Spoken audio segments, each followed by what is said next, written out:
Good morning and welcome back to my channel everyone.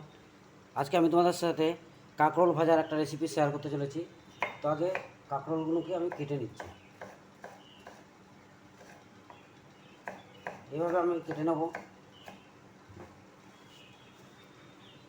এইভাবে কেটে নিচ্ছি। ফাইনালি আমার কাটা হয়ে গেছে, দেখো কি সুন্দর কেটে ফেলেছি। এবার চলে আসবো কড়াইয়ের দিকে, এবার রান্নার দিকে এগোবো।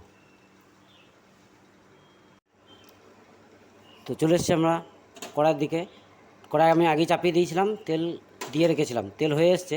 এরপরে কাঁকরোলটা ভাজার জন্য দুটো শুকনো লঙ্কা ভেঙে দিয়ে দিলাম আর অল্প একটু পাঁচফোড়ন দিয়ে দিই, হালকা নেড়ে চেড়ে এরপরে আমি কেটে রাখা কাঁকরোলটা এতে অ্যাড করে দিলাম। এবার এটাকে হতে দেবো।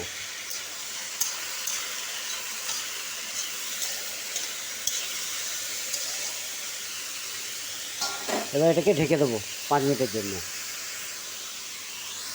একবার ঢাকনা সরিয়ে দেখে নিচ্ছি, প্রায় 30% আমার হয়ে গেছে। এরপরে আমি এটাকে অ্যাড করে দিচ্ছি, স্বাদ অনুসারে লবণ দিয়ে দিচ্ছি আর হলুদ গুঁড়ো অল্প দিয়ে দিচ্ছি আর হালকা লঙ্কা গুঁড়ো দিয়ে দিলাম। এবার এটাকে ভাজা হতে দেবো।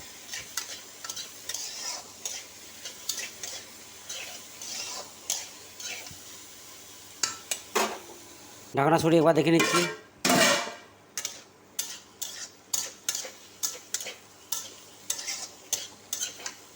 ফাইনালি ভাজা আমার রেডি হয়ে গেছে। তো বন্ধুরা, পারলে তোমরা অবশ্যই এই ভাজাটা বাড়িতে তৈরি করার জন্য অবশ্যই চেষ্টা করবে।